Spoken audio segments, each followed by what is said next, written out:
Des fois, je rentre chez moi et je delete les 15 mails parce que je sais que c'est des mails, quoi. C'est pas intéressant. Donc, comment convaincre quelqu'un par mail, sachant qu'en plus, si on fait un truc automatisé, c'est un truc généraliste. En recrutement sur des profils téléprospecteurs, en fait, souvent le métier SDR est vu comme étant au plus bas de l'échelle. Ouais. Pour certains, ça peut même être vu comme étant un poste dégradant. Ce qui est assez particulier parce qu'en fait, si tu es SDR, en fait, c'est toi qui crée les opportunités, c'est toi qui permet d'aller chercher du business. Quand tu es commercial, peu importe ton poste, il y a des jours où tu es le roi et il y a des jours où tu es une merde. Vraiment, faut pas mâcher ces mots, pardon si je suis vulgaire, mais c'est la vérité. Il y a des jours où tu closes des deals et tu te dis ça y est, je l'ai fait. Bonjour à tous et bienvenue dans cet épisode de podcast. On a la chance d'avoir avec nous aujourd'hui Cassandre, qui est une experte en prospection, qui fait de la prospection du côté de LinkedIn. Elle a eu des résultats hyper intéressants, une promotion hyper rapide au niveau de son poste. Donc l'idée de cet échange, toujours un format très libre, c'est la tête de pouvoir échanger avec Cassandre, qu'elle puisse partager son expérience en prospection, ce qu'elle a mis en place et voir ce qu'on peut en tirer de tout ça en apprentissage. Cassandre, comment tu vas ? Très bien, merci de m'accueillir aujourd'hui. Bonjour à tous et hâte de partager mon expérience. Si ça peut aider, avec plaisir. C'est génial. J'aimerais bien qu'on commence juste par déjà poser un peu le contexte.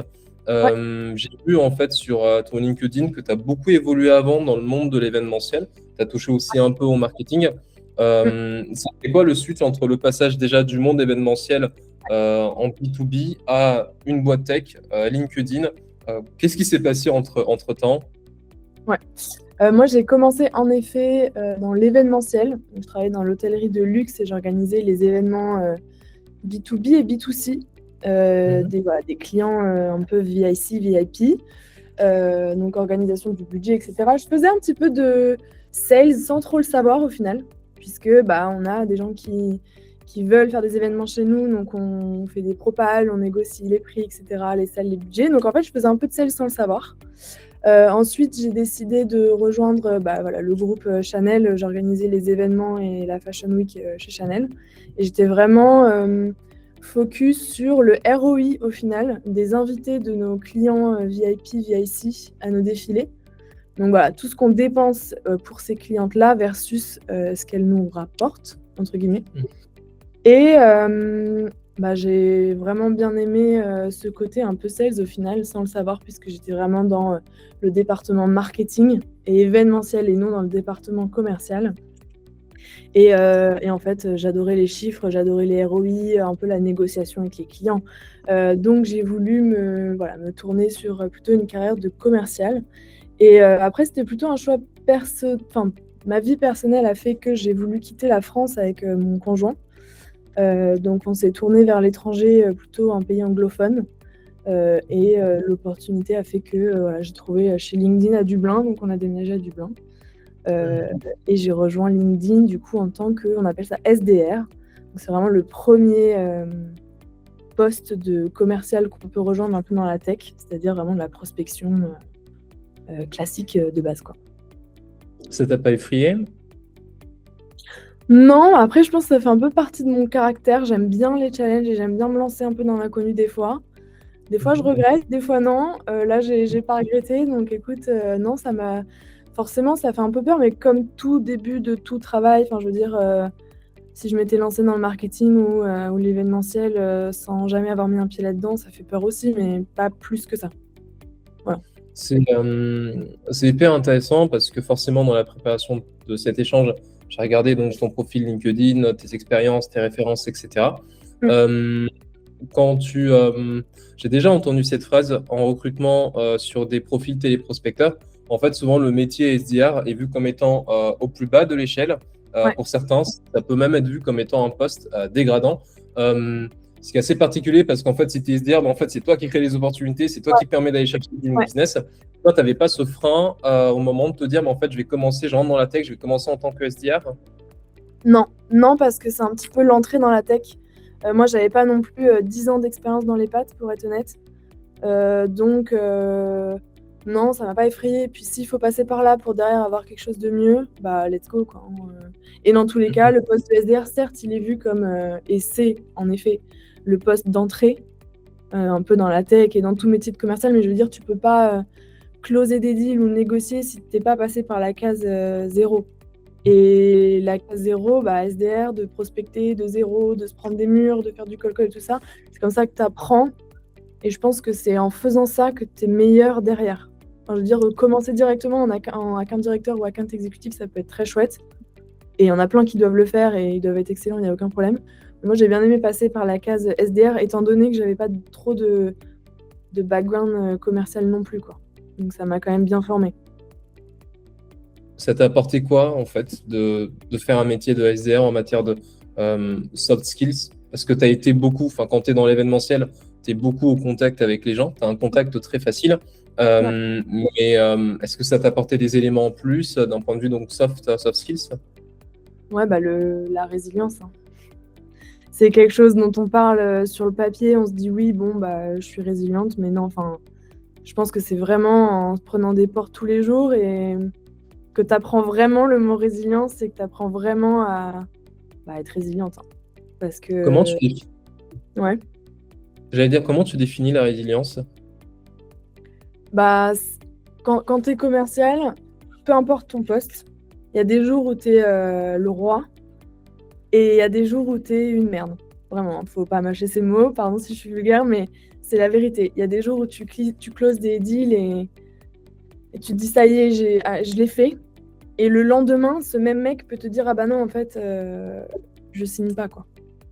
Et Hmm. là, tu apprends vraiment la résilience, c'est-à-dire tes émotions font. Tu es vraiment sur une montagne russe et tu dois apprendre à gérer ces émotions pour être le plus linéaire possible et être toujours constante et avancer et apprendre toujours de ces. C'est pas vraiment des échecs, mais un petit peu. Enfin, c'est des choses que tu n'as pas réussi à faire ou tu t'es pris des portes. Donc, le corps, l'humain, le prend un peu comme un échec. Tu te sens mal, un peu. Voilà, tu es un peu au plus bas. Comment faire pour revenir dans le haut que tu as eu peut-être 2 semaines avant? Et ça, c'est quelque chose que je trouve dans d'autres métiers. Alors, je connais pas non plus tous les métiers du monde, mais en tout cas, que je n'avais pas rencontré dans mes expériences dans l'événementiel et dans le marketing. Il y a d'autres soucis, il y a d'autres priorités, il y a d'autres stress. Mais la résilience, je trouve qu'elle est vraiment dans le métier de commercial et de SDR, notamment. Hmm. Moi, j'en ai forcément beaucoup, beaucoup fait Ouais, du côté de ma boîte. ouais, Et en ce moment, j'en fais quasiment plus trop. J'ai plutôt un rôle où j'écoute des calls, on essaie d'optimiser de la strat. Mais ouais, par contre, quand tu as passé des journées à enchaîner des appels, ça te fait relativiser vraiment beaucoup de choses. Parce que, tu vois, par exemple, quand je dois passer en vidéo, enchaîner des vidéos sur YouTube, je me dis, ah, un peu la flemme, ça va être. Enfin, voilà, ouais, tu vas enchaîner, tu vas performer parce que tu vas rentrer en vidéo, il faut que tu sors des choses intéressantes qui plaisent à des gens. Et ouais, tu te dis, faire 1, 2 heures d'enregistrement vidéo. ouais, On a fait 4, 6 heures de session de prospection téléphonique sur des journées. ouais, oui. Ça contrebalance. Mais tu vois, par exemple, tu as dit une phrase, on se prend, quand on se prend des murs. Moi, j'ai envie de te dire, mais comment tu peux te prendre des murs quand tu bosses dans une boîte aussi énorme que LinkedIn avec un branding aussi fort? Déjà, qu'est-ce qui fait qu'une boîte. Parce qu'il y a beaucoup d'idées reçues sur la prospection. Il y a des personnes qui vont dire, bah, en fait, nous, on n'a pas besoin de prospecter. C'est assez paradoxal, hein. Des TPE ou des PME qui disent, bah, en fait, on n'a pas besoin de prospecter parce qu'on a l'inbound qui tombe bien, on a déjà des clients. Et à côté de ça, tu as des énormes boîtes comme Meta, comme LinkedIn, comme Google, qui ont Ouais, des équipes SDR, notamment sur Dublin. Donc, ouais. comment est-ce que toi, tu penses de ça? C'est pour moi, alors bon, déjà, voilà, LinkedIn, c'est des énormes monstres, hein, américains. Certes, il y a le branding, mais je veux dire, alors je pense que c'est les boîtes, enfin voilà, sont toujours à la recherche de plus. Et même si ça tourne bien, tu peux toujours avoir mieux et avoir plus. Et LinkedIn a différentes branches de solutions. Bon, la partie la plus connue, c'est vraiment les solutions pour les voilà, pour le recrutement, toute la partie recrutement, etc. On a aussi des solutions pour les équipes commerciales et marketing qui s'appellent Sales Navigator. Ça, c'est une autre branche où là, la branche est toute petite. Il n'y a pas grand monde au final qui connaît Sales Navigator aujourd'hui. C'est une branche de LinkedIn qu'ils essayent de développer vraiment massivement. Donc, il y a une grosse équipe sur la partie sales et même sur la partie recrutement au final. Il y a encore mais tellement d'entreprises qui n'ont pas LinkedIn. Quand on les appelle, ils connaissent LinkedIn, mais au final, ils n'ont pas la solution. Et on est quand même une solution chère, on va pas se mentir. Donc, il y a toujours, voilà, il y a toujours moyen de convaincre, de prendre des rendez-vous, de prouver, voilà, d'ajouter la valeur ajoutée. Et il y a toujours, pour moi, il y aura toujours des SDR. Il faut toujours aller chercher plus loin, plus, voilà. Est-ce que tu peux détailler un peu le fonctionnement de ces deux grandes solutions, donc d'un côté SalesNav et de l'autre côté la partie recrutement? Ouais, bah en fait, c'est-à-dire que tu veux que je t'en dise un peu plus sur les solutions ou comment ça Hmm, fonctionne? Parce que SalesNav, je vois, faisant de la prospection, et Ouais, j'imagine il peut y avoir des gens qui n'ont pas forcément utilisé des plateformes comme ça. Donc, ouais, c'est quoi le pain point? C'est quoi la plus-value ouais. de ces solutions aujourd'hui? Ouais, alors donc pour LSS, donc moi j'ai commencé, on appelle ça LSS, c'est LinkedIn Sales Solution, donc Mhm. Sales Navigator. On appelle ça LSS et du coup toutes les solutions de recrutement, on appelle ça LinkedIn Talent Solution. Donc on a LTS et LSS. Et LMS aussi, on a LinkedIn Marketing Solution, ça c'est toutes les ads que les gens peuvent voilà, avoir en ligne sur LinkedIn. On n'a pas des grosses équipes sur LMS, mais voilà. Bref, donc LSS pour Sales Navigator, c'est vraiment un outil de prospection pour les commerciaux, les marketeurs, enfin pour les boîtes de façon générale, pour aller justement prospecter. Donc, c'est une plateforme qui te donne accès à toute la base de données LinkedIn, donc voilà, qui est énorme, et à plusieurs filtres. Tu as énormément de fonctionnalités différentes, avec de l'IA. Le but, c'est vraiment de trouver la bonne personne au bon moment, avec des insights, de faire un... Ouais, comment tu fais pour prospecter quand tu pars de zéro? Bah, avec Sales Navigator, l'avantage, c'est que tu peux mettre ton persona type. Et ensuite, Mhm. peut-être que si tu cherches sur la France, tu vas avoir, je sais pas, 1000 résultats. OK, comment tu fais maintenant pour prospecter la bonne personne sur 1000 personnes? Bah là, tu vas jouer avec les filtres en fonction de ce qui t'intéresse, je sais pas, décisionnaire ou l'intention d'achat, ou voilà, tu as plein de filtres, on a une cinquantaine. Donc tu peux vraiment filtrer pour peaufiner ta liste de prospects. Et ensuite, voilà, tu as plein de fonctionnalités, tu peux les ajouter dans des listes pour avoir des notifications quand ils postent sur LinkedIn, par exemple. Ça veut dire qu'ils sont actifs, donc tu peux démarcher sur LinkedIn. Enfin, tu as plein de stratégies différentes. C'est vraiment un outil qui, pour moi, est indispensable pour les commerciaux et les marketeurs aujourd'hui, enfin même pour les boîtes de façon générale. S'ils font de la prospection ou qu'ils se développent dans un pays à l'étranger ou quelque chose comme ça, c'est indispensable. Ça te fait gagner un temps monstre. Et du coup, en quelques clics, tu as ta liste de prospection et après, tu peux vraiment dédier ton temps à la prospection pure. C'est-à-dire phoning, call call, email ou quoi que ce soit. Mais tu perds moins de temps, voire pas de temps sur la recherche de ton prospect. Hmm. Ça, c'est sur la partie sales. Je sais pas si c'est clair ou si tu as d'autres questions. Et sur la partie LTS, du coup, on a plusieurs produits. Et alors moi, du coup, j'ai changé. J'étais SDR en LSS, donc je vendais Sales Navigator. Donc je prospectais des commerciaux pour utiliser l'outil que j'utilisais tous les jours. Voilà. Et là, du coup, je suis passée il y a 2 mois, en début février, sur la partie LTS. Donc on a 4 produits. On a la recruteur, qui est un petit peu un espèce de Sales Navigator, en fait, mais pour les DRH, pour aller chasser des talents. Mhm. Donc c'est à peu près le même système. Il y a beaucoup de filtres pour aller chercher le bon talent avec les bonnes qualifications. Ça peut être relié aussi avec les offres d'emploi. On a les job slots, c'est des emplacements d'offres d'emploi sur LinkedIn. Dès que les candidats postulent sur LinkedIn, en fait, ils répondent à ce qu'on appelle des job slots. Et ça, c'est payant, c'est un outil, un produit LinkedIn. Les deux peuvent être liés du coup quand on est en contrat entreprise, donc c'est bien puisque quand on va chasser des profils qui t'intéressent, je sais pas, tu veux chasser un directeur commercial, tu vas rentrer tous ces détails dans ta licence recruteur, donc l'outil qui va te permettre d'aller chasser, et ça va te permettre d'attirer des profils similaires sur tes job slots ou sur tes offres d'emploi. Voilà, on a le LinkedIn Learning aussi, la plateforme de learning, donc voilà, pour les entreprises, de permettre d'offrir à leurs employés des formations, soft skills, hard skills, etc. Et on a, tac, tac, tac, je réfléchis. C'est à peu près... On a Talent Insights, ça c'est pour faire un peu un benchmark. Par exemple, quand tu lances, je sais pas, une filiale ou quelque chose dans un autre pays, tu peux faire ton benchmark sur le pays où tu vas ouvrir ta solution pour savoir ce qui se passe un petit peu, et ça te permet d'avoir énormément d'infos et d'insights, talent insights. Voilà. Donc voilà. Et on a l'IA, on est une filiale de Microsoft. Donc Microsoft investit énormément dans l'intelligence artificielle. Et donc on commence à avoir pas mal de solutions avec de l'IA pour gagner du temps, faire les choses plus rapidement, plus efficacement, etc. Voilà, à peu près tout ce qu'on a. Je voulais te demander, en fait, dans toutes ces prospections, tu étais sur quelle taille de structure au niveau de ton ICP? Tu ciblais quel genre de boîte? Alors, en fait, moi, je prospectais, tu sais, les SDR, on travaille avec des accounts exécutives. Et chez LinkedIn, on est rattaché à 3 ou 4 accounts exécutives et on travaille sur leur book of business. J'avais pas de book à moi où je pouvais taper dedans. En gros, j'allais prospecter sur les comptes de mes accounts exécutifs. Donc, j'avais des accounts exécutifs 1 et des accounts exécutifs 2. Donc, en fait, j'avais un peu tout type d'entreprise.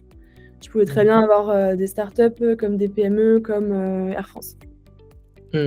Voilà. Donc, je crois que c'est un peu en train de changer.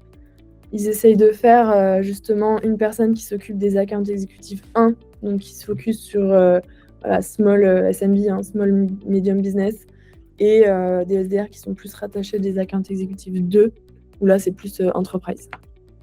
Tu as vu des différences entre les moments où tu avais de la prospection sur enterprise ou sur du SMB ou... Ouais. La facilité, entre guillemets, de travailler sur du SMB, c'est tu peux appeler directement le CEO ou le directeur commercial et il va te répondre. Il va peut-être te challenger ou te dire je suis pas dispo, ou tu vas devoir batailler pendant 2-3 mois, mais le cycle de vente est beaucoup plus rapide parce que tu vas directement sur le décisionnaire. Donc ça, c'est le gros avantage du SMB. Justement, la grosse pain du enterprise, c'est qu'il faut peut-être 6 mois pour avoir un rendez-vous avec un décisionnaire, et encore. Je parle d'un compte comme Air France, Carrefour, tu es obligé de passer par le carrefour de la ville de Bordeaux, tu sais pas pourquoi. Tu vas avoir le responsable caisse, et puis après tu vas avoir le responsable magasin, et puis après tu vas devoir remonter au siège, mais tu vas avoir quelqu'un... je sais pas, l'assistant commercial, et puis après un commercial, et puis après peut-être le directeur commercial siège, et encore, c'est très très long. Donc voilà les 2 grosses différences que moi j'ai remarquées entre enterprise et SMB. Voilà, c'est très long, il faut faire du multitrading, il faut être patient, et puis il faut toujours tenter d'avoir directement les DIRCO ou les CEO, etc., mais c'est très dur de les avoir. Alors qu'en SMB, c'est plutôt facile. C'est dur de les avoir dans quel sens? Parce que avec la base de données de LinkedIn, on peut avoir donc quel directeur commercial, Air France, etc. Tu prends un outil comme Full Enrich ou autre, tu seras plat donné, tu as le numéro, etc. Ouais. Mais pour autant, je le dis, je pense que je le devine, c'est pas forcément la bonne approche sur un compte comme ça, là où sur du SMB, tu peux le faire, ça passe très bien. Mais sur du grand compte, du coup, tu devais passer par différents niveaux pour avoir un bon niveau d'info, c'est ça? Ouais, parce qu'en fait, ils ont... tout le monde te dira qu'il n'a pas le temps. Mais mine de rien, le VP commercial je reprends encore des gros exemples parce que c'est des énormes boîtes, mais Air France ou Carrefour ou des choses comme ça, ils ont vraiment pas le temps, quoi. Donc en fait, tout doit être résumé, concis en quelques secondes, en quelques bullet points, etc. Et en fait, je pense que c'est des gens en dessous d'eux qui font ce genre d'appel et après qui font une conclusion, en gros, à leur VP ou à leur DIRCO, etc. Donc c'est très dur de les avoir parce qu'il faut en fait déjà avoir convaincu certaines personnes en interne qui vont t'aider à pousser le projet là-haut. Il faut avoir des champions, en fait. Alors qu'en SMB, le DIRCO, certes, il n'aura pas non plus le temps, mais il va t'accorder 10-15 minutes ou quelque chose comme ça. La majorité du temps. Voilà. Donc, complexité du cycle. Ouais. Et au niveau canaux de prospection, pardon? Non, je disais juste, c'est ça, c'est exactement, c'est complexe, et je veux dire, même En termes de décision, de process de décision en SMB, le contrat, il peut peut-être être signé dans l'après-midi, quoi. Parce que c'est plus petit, donc les décisions, ça va vite, etc. Dans les grands groupes, bah, il faut passer au COMEX, qui est peut-être le mois prochain. Il faut faire valider, il faut passer au vote, etc. Donc c'est normal aussi, tout est plus long, tout est plus gros, tout est plus... Voilà, faut un peu plus de patience. Excuse-moi, du coup, je t'ai coupé la parole. Non, j'allais te demander, du coup, tu as une préférence entre SMB ou grand compte ou peu importe finalement. Moi, je trouve que les deux sont hyper intéressants parce que ça n'a rien à voir. C'est des stratégies qui sont complètement différentes. Donc, après, nous, en tout cas, chez LinkedIn, on est objectivé quand même sur des chiffres, hein. Ça reste une boîte américaine, donc on a des chiffres à faire. Et puis, on est commercial, donc c'est un peu notre job de faire nos chiffres. Mais du coup, oui, j'aurais forcément une petite préférence sur les comptes SMB, puisque j'ai besoin de faire mes chiffres. Donc, j'ai besoin d'aller quand même vite. Mais par contre, je trouve ça passionnant, toutes les stratégies qu'on peut mettre en place. Et la gratification quand tu arrives à signer un deal au bout d'1 an et demi de travail. Donc les deux sont super chouettes, mais sont complémentaires aussi, Intéressant, je pense. intéressant. Et tu parles de chiffres sans non plus aller sur des infos qui seraient confidentielles, mais Ouais. c'est quoi à peu près tes KPI quand tu es SDR chez LinkedIn? Ouais, en fait, quand tu es SDR, donc ton rôle, c'est pas de closer du tout, puisque c'est le rôle de l'account exécutif. Donc tu travailles main dans la main avec un account exécutif. Toi, le but, c'est de prendre un rendez-vous, de le qualifier un minimum quand même pour pas faire perdre du temps à ton account exécutif qui doit aussi closer ses contrats. Donc tu qualifies sur plusieurs critères, hein, mais je veux dire, ça nous arrive d'avoir des rendez-vous et puis en fait la personne veut venir travailler chez LinkedIn. Je dis n'importe quoi, mais ça m'est déjà arrivé. Donc là, bon, heureusement que j'ai pas envoyé ce rendez-vous à mon account exécutif, quoi. Donc voilà, qualifier un minimum le rendez-vous et ensuite j'envoie le deuxième rendez-vous avec l'account exécutive. Et nous, en tant que SDR chez LinkedIn, on est objectivé sur justement ce nombre de rendez-vous qu'on arrive à faire passer chez l'account exécutive. Et même si c'est pas un contrat qui est signé, mais s'il y a un potentiel dans les 12 mois, moi, je reçois un crédit pour ça.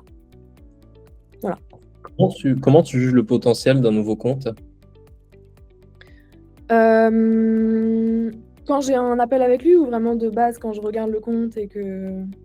Ouais, enfin, tu le prospectes, il y a de la conversation, il y a de la qualification. À quel moment tu te dis que, en fait, parce que, tu sais, les personnes qui ne prospectent pas, quand tu leur parles de prospection, vont te dire, en fait, ça doit être un prospect qualifié ou un rendez-vous qualifié. C'est forcément quelqu'un qui vient avec un besoin, qui dit Cassandre, moi j'ai envie de brancher LinkedIn là tout de suite parce que, voilà, je veux optimiser ma partie sales. Tu me dis ce que tu en penses, mais dans la réalité, c'est pas vraiment comme ça que les gens sont. Ils sont plutôt sur une ouverture, peut-être des problématiques que tu as pu détecter. Et c'était pour voir comment toi tu. En fait, ouais, les critères de qualification, sans non plus aller dans des éléments qui seraient confidentiels, mais Ouais. Non, en fait, les gens sont toujours intéressés globalement, puisque, je veux dire, on a la chance quand même d'être LinkedIn. Donc, ça intéresse toujours un petit peu les personnes. C'est rare qu'on ait vraiment des personnes qui nous disent je veux pas vous voir, je vous déteste, ciao, quoi. Ça arrive de temps en temps quand ils ont eu des mauvaises expériences dans le passé ou des contrats qui se sont mal passés, etc. Mais c'est quand même très, très rare. Donc, la plupart du temps, les gens sont intéressés. Et donc, d'où la difficulté à savoir s'ils sont juste intéressés pour recevoir des informations et être un petit peu au courant de ce qui se passe chez LinkedIn ou si c'est vraiment des potentiels prospects. Ça dépend de la ligne de business, mais encore une fois, j'étais sur Sales Navigator, donc je vais continuer de parler de ça si ça ne te dérange pas. oui, bien sûr. Mais moi, ce que je regardais beaucoup, c'était s'ils avaient fait des levées de fonds, comment est-ce qu'ils étaient, financièrement parlant, où est-ce qu'ils en sont, s'ils sont prêts à se déployer dans d'autres pays, est-ce qu'ils s'ouvrent à l'international. Ça, c'est un énorme point fort.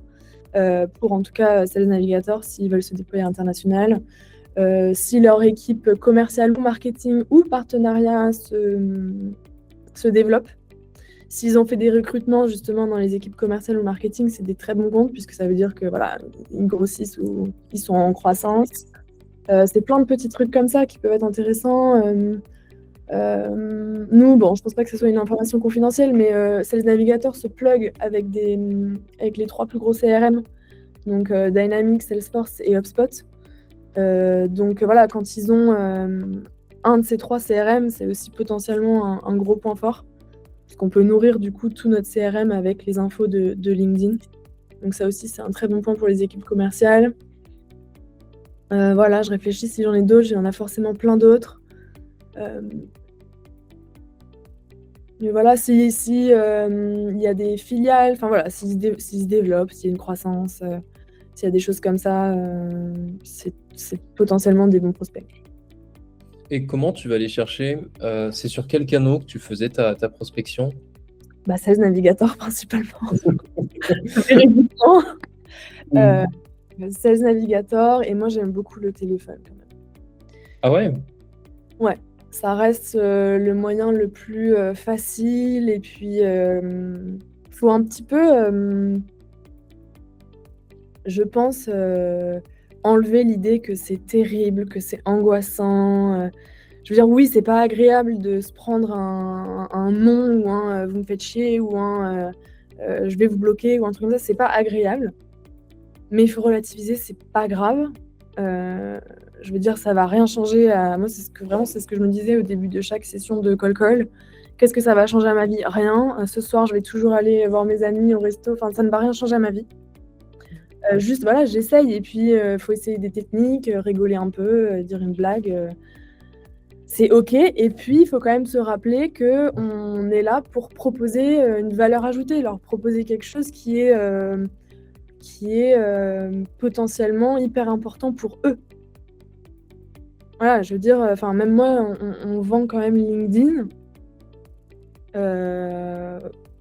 Voilà, on ne doit pas avoir peur de quoi que ce soit. Et même si c'est un autre problème, on est là pour apporter. Voilà, si le mec n'a pas envie de m'écouter, c'est pas grave. C'est de sa faute, tant pis, c'est son problème, il n'aura pas ma solution, et puis je passe à autre chose. Quelqu'un d'autre l'aura. Donc faut vraiment, moi je trouve que le call c'est hyper important, et des fois tu as 30 secondes, mais le but c'est pas de convaincre d'acheter un outil en 30 secondes, c'est de convaincre de prendre 30 minutes avec moi pour discuter de ça. C'est ça, je trouve, la clé du call. C'est moi, mes call ils durent 20 secondes, 25 secondes, 30 secondes peut-être max. 1 minute grand max si le mec il veut me poser 2-3 questions. Mais je ne parle jamais de la solution pendant un call. Mon seul but, c'est d'avoir 30 minutes de discussion la semaine prochaine, ou vendredi après-midi, quand il sera un peu plus détendu, quoi. Hyper intéressant. Et les 30 minutes, du coup, tu transmets directement à l'AE, ou en fait, c'est 30 minutes où toi, tu rappelles la personne? Non, c'est pour moi. J'essaye souvent de caler un call en visio. Je trouve ça plus agréable de se voir. Et puis moi, ça me permet des fois de partager mon écran pour attiser un petit peu sur l'outil que je vends. Et comme ça, je monte pas tout, je laisse un peu le suspense et les clés à l'account exécutive.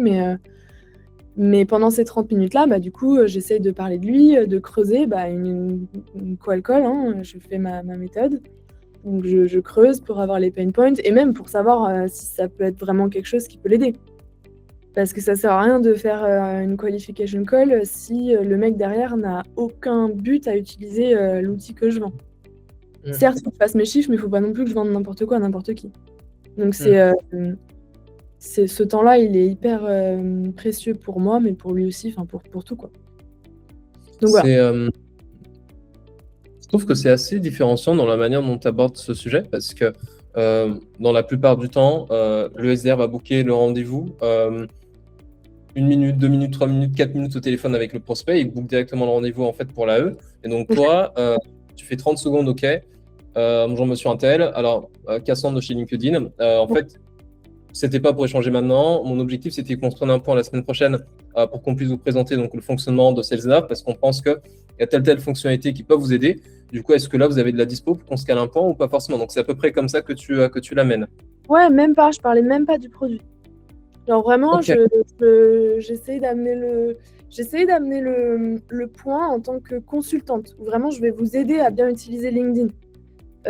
Tout le temps, j'allais voir un peu leur profil LinkedIn et le profil LinkedIn de la personne que j'allais prospecter et le profil LinkedIn de l'entreprise.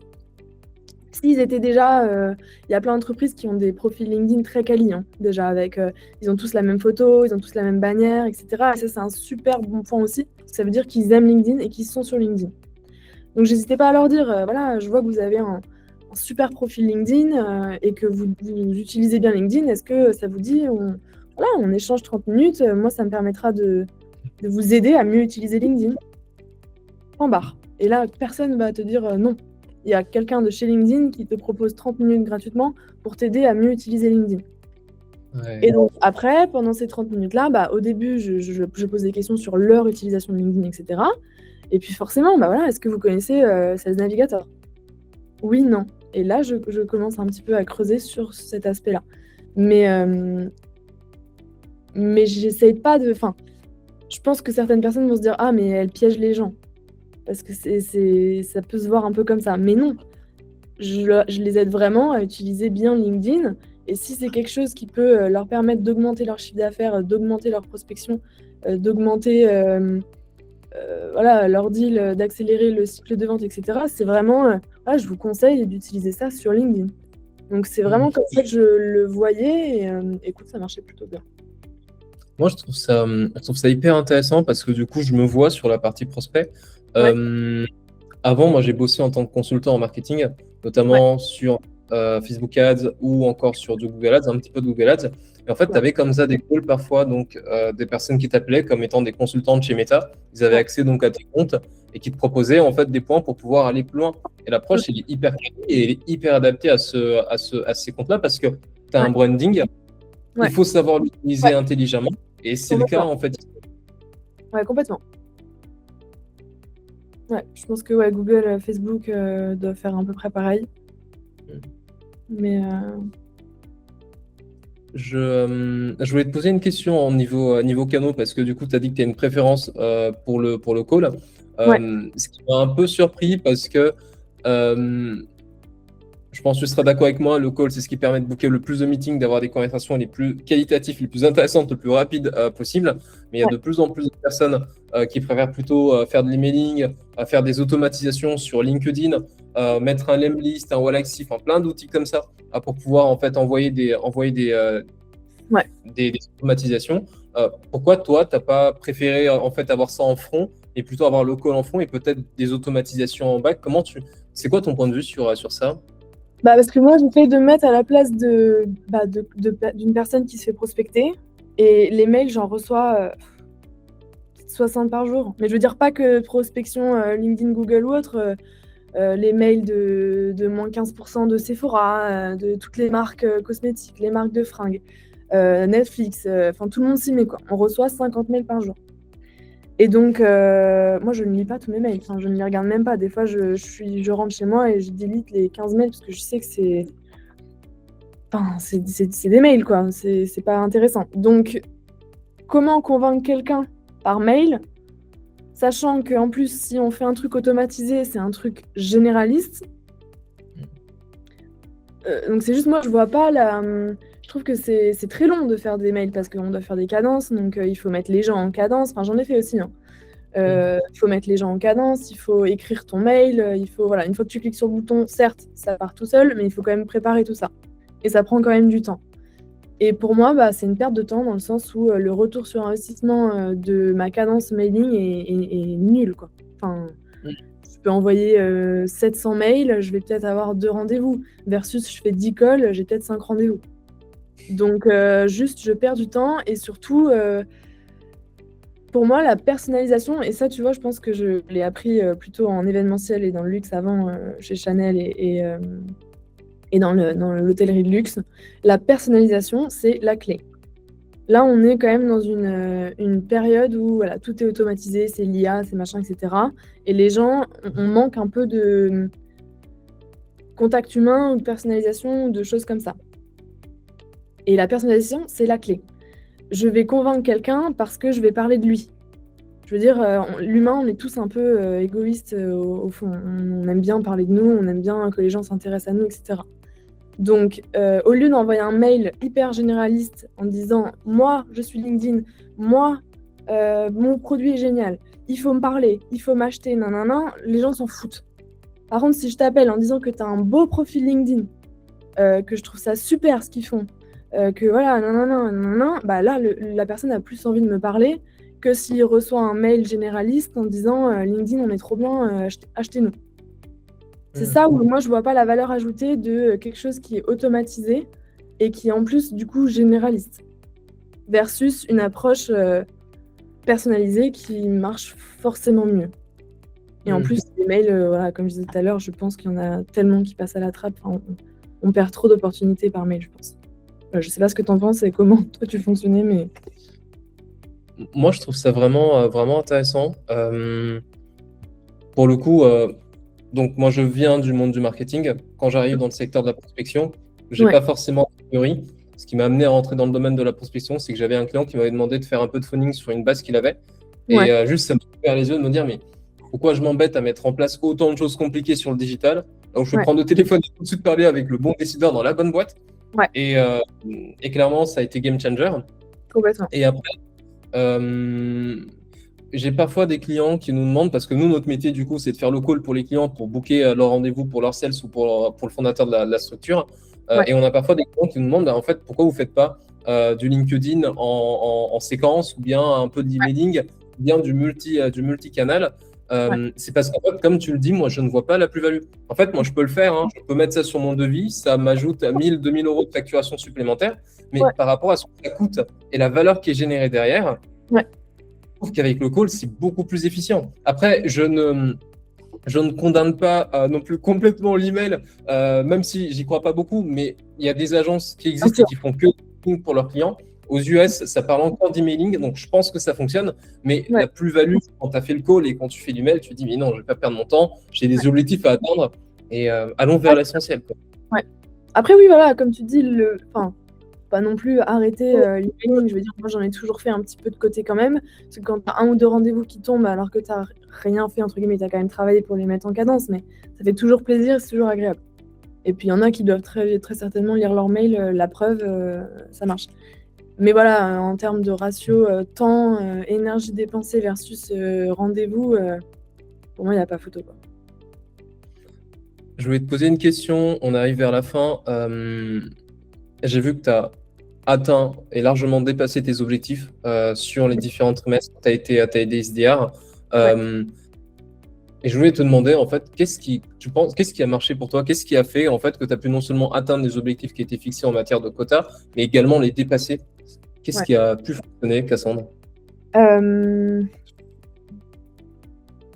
c'est une bonne question. Bah après, je pense que ça dépend beaucoup des boîtes, mais je le dirai après. Bah, tout d'abord, déjà, la résilience. Enfin, comme je disais tout à l'heure, c'est vraiment la clé. La régularité. Euh, c'est pas un métier où il y a plein de métiers où voilà, si on prend des vacances, ça n'a pas d'impact. Si on arrive à midi, ça n'a pas d'impact. En tant que commercial, tout a un impact. Je veux dire, quand tu prends un avion à 16h au lieu de 20h, ça a un impact. Parce que tu perds 3 heures. Et quand tu perds 3 heures, bah, tu perds potentiellement 3 prises de rendez-vous. Enfin, sans aller dans l'excès non plus, je veux dire, moi, mes horaires sont très tranquilles, hein. Je fais du 9h, 18h, quelque chose comme ça. Voilà, mais quand je suis au travail, j'appelle, je fais des mails, je cherche des stratégies, je passe du temps à chercher les bonnes personnes pour avoir les bonnes personnes et pas perdre du temps. Voilà, c'est toutes ces choses-là qui font qu'il y a quand même une organisation à avoir pour perdre le moins de temps possible sur des tâches qui peuvent être pour le coup automatisées par l'IA, tu vois, les emails, les trucs à remplir, les dossiers, les notes des calls, etc. Voilà, on active le bouton transcript ou quelque chose comme ça du call, bah, tu perds pas une demi-heure à faire tes notes derrière, quoi. Tes notes sont déjà faites par l'IA. Donc tu as plein d'astuces comme ça où tu gagnes du temps sur des tâches un peu inutiles pour gagner du temps sur vraiment les choses intéressantes qui sont bah, la prospection et avoir mes chiffres. Et la deuxième chose du coup que je voulais dire, et je pense que ça dépend des entreprises, mais nous chez LinkedIn, c'est l'account exécutive qui te donne un oui ou un non. C'est-à-dire est-ce que ton appel a été bon ou pas.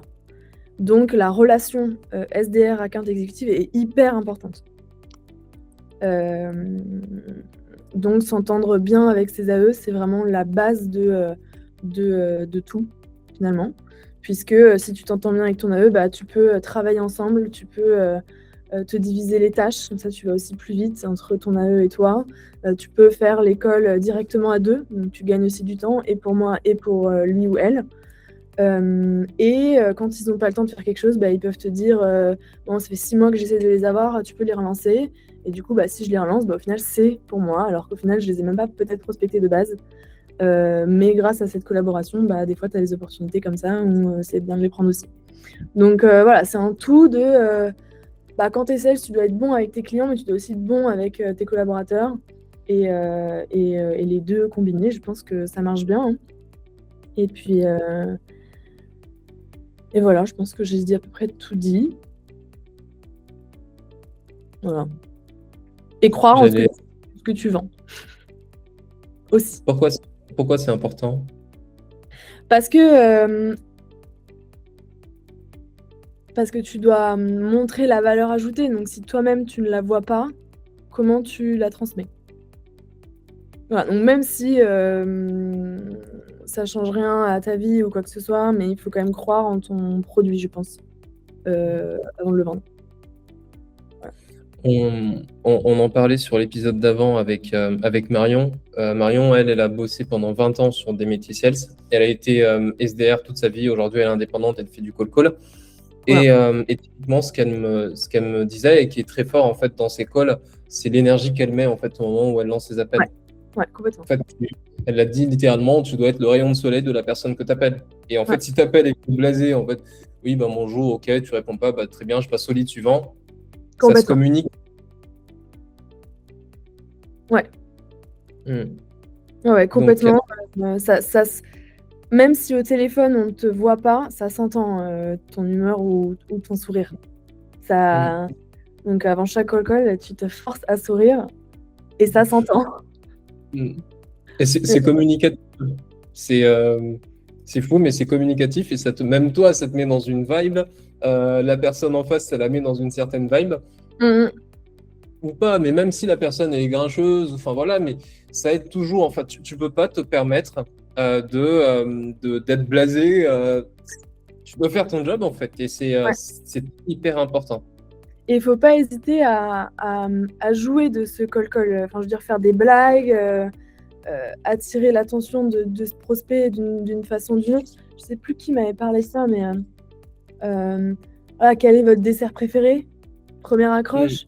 Bah, le mec il rigole quoi, on est vendredi matin, c'est rigolo. Et puis après tu parles du truc un peu chiant et il va t'écouter parce que tu as réussi à le faire rire. Enfin, ça peut être des trucs complètement con comme ça, mais je veux dire, on n'est pas des robots, enfin on reste des humains.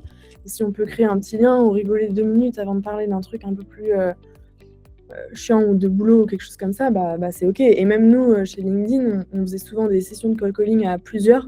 On était 10 dans une salle et je sais pas, on se déguisait ou on devait dire des mots pendant notre call, typiquement, je sais pas, parapluie, plage, on devait placer ces mots dans le call.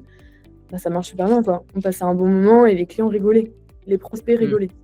Voilà, faut désacraliser ce truc de c'est horrible, ça va être horrible. Parce que si toi, déjà de base, tu penses que ça va être horrible, ça va être horrible. Donc, complètement en adéquation avec ce que Marion a dit sur transmettre ta bonne énergie à travers ce call.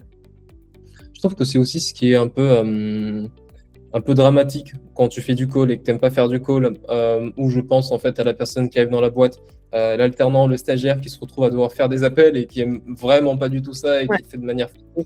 Du coup, il y a un malaise que tu ressens avant de prendre le téléphone et quand tu passes les appels. Et le malaise, il est communicatif chez la personne qui reçoit l'appel. De l'autre côté, un même prospect sur des calls, tu peux avoir le sentiment que la personne n'est pas du tout open, qu'elle est imbuvable. Enfin, c'est le pire humain sur Terre que tu as pu rencontrer jusque-là. De l'autre côté, tu mets une autre personne qui est avec une autre énergie. En fait, c'est une conversation totalement différente. Parce que l'énergie, c'est communicatif et c'est toi qui décides quel rythme tu as envie de donner à ce call. Et voilà. Ouais, complètement d'accord. J'avais une dernière question, Cassandre, avant de te libérer, parce que là, j'ai peur qu'on ait un peu dépassé sur le temps. Mais niveau volume de call, tu fais combien de calls en moyenne par jour? Est-ce que toi, tu te drivais sur des volumes de calls spécifiques Ou tu étais focus sur les rendez-vous que tu allais prendre? Non, parce que j'étais plus focus sur le nombre de rendez-vous pris par jour que Mhm. sur le nombre de call-call. Puisqu'il y a des jours, tu peux faire 100 call-call et tu vas avoir un rendez-vous. Et il y a des jours, tu peux faire 60 call-call et choper 7 rendez-vous. Mhm. Donc, je me suis jamais trop basée sur le nombre de call-call, mais sur voilà, le outcome de ma journée. Donc, et puis nous, alors on est basé à Dublin, donc on n'est pas en France. Donc on faisait aussi attention aux horaires et tu peux pas faire du call-call à n'importe quelle heure de la journée, puisque en France, ça répond pas forcément sur les mêmes créneaux. Donc, je sais pas si j'aurais même un chiffre à te donner, mais allez, entre, je dirais 50 calls au moins par jour, mais pas trop de faim, quoi. Si au bout des 50 calls, j'avais 6 rendez-vous, bon, je faisais autre chose. Par contre, si j'avais que 1 ou 2 rendez-vous, je peux aller jusqu'à 100, 150 ou quelque chose comme ça. Et tu te fixais quoi comme objectif de rendez-vous journalier? Pour toi, le minimum, évidemment, c'est du call, donc parfois tu peux largement dépasser ça, parfois ça peut être un petit peu plus difficile, mais c'était quoi ton minimum pour dire là, ça va? En fait, ça dépend aussi des targets, des objectifs qu'on a, mais en fonction des targets, nous, c'est sur 3 mois. Donc, c'est Mhm. très simple. Je prenais ma target, je divisais par 3, donc pour mes 3 mois, et je redivisais par le nombre de semaines, puis par le nombre de jours, enfin, voilà, bêtement, hein. Et je devais, je sais pas, imaginons prendre 2 rendez-vous par jour, bah, j'essayais d'en prendre au moins 3 ou 4 pour Mhm. anticiper une journée où peut-être j'aurais que 1 ou 2. Ouais. Ça, Donc voilà. c'est vraiment pas mal parce que tu sais, parfois j'ai eu des personnes en call où les mecs sur une session, ils bookent 2 rendez-vous et du coup, en fait, ils veulent s'arrêter parce qu'en fait, c'est souvent l'objectif sur la journée, hein, booker deux Ouais. rendez-vous. Et en fait, parfois, tu as des sessions où tu es capable d'aller chercher 4 5 6 7 rendez-vous. Et Ouais, en fait, la session suivante, tu vas peut-être descendre à un rendez-vous ou tu vas enchaîner 2 sessions sur 0 rendez-vous. Et quand complètement. tu sens comme ça que ça prend, pour moi, il faut rentabiliser le plus Ouais, possible cette journée-là. Je sais pas pourquoi, mais il y a des jours, ça fonctionne mieux que d'autres. ouais, beh, complètement. Et ça, c'est inexplicable, hein. Il y a pas Hmm. d'explication. Et c'est pour ça, je pense, après voilà, c'est bête et méchant, mais on nous demande de faire tel chiffre, bah, tu divises par ton nombre de jours productifs et puis ça te fait un chiffre à avoir par jour et au début, vaut mieux le doubler ou le tripler pour être sûr de faire son chiffre et puis à la fin, si on a fait son chiffre, bah, si tu veux faire plus, continue, si tu veux prendre des vacances, prends des vacances, quoi. Hmm. Mais au moins, dès le début, se mettre à fond au début pour atteindre ce chiffre rapidement ou pas, mais donner le maximum au début, quoi. C'est génial. Merci Cassandre en tout cas pour cet épisode. C'était hyper intéressant. Et j'espère que les personnes qui verront l'enregistrement, qui pourront écouter l'audio, le trouveront également. En tout cas, il y a vraiment des pépites, c'est du concret, c'est la réalité du call. Et voilà, en tout cas, je suis très content de cet épisode. Bah, merci à toi, je suis ravie de pouvoir parler de ça et que ça se démocratise un peu plus en France. Donc n'hésitez pas à faire de la prospection, à faire du call, c'est fun. Et Comment on peut j'espère. te contacter? Comment? J'allais dire, comment on peut te contacter si jamais une personne qui a envie de brancher un SalesNav ou prendre une démo, comment est-ce qu'ils peuvent te contacter? Alors sur LinkedIn, je pense directement, Cassandre Sekai. Tu peux mettre si tu veux mon lien, aucun problème. Maintenant, je ne travaille plus pour Sales Navigator, donc je pourrais Ok. vous envoyer chez des gens. Mais par contre, si vous voulez une solution de recrutement, je suis là maintenant. C'est Mais génial. tu vas mettre mon profil si tu veux, il n'y a pas de souci. C'est génial. Bah, merci Cassandre. Merci beaucoup.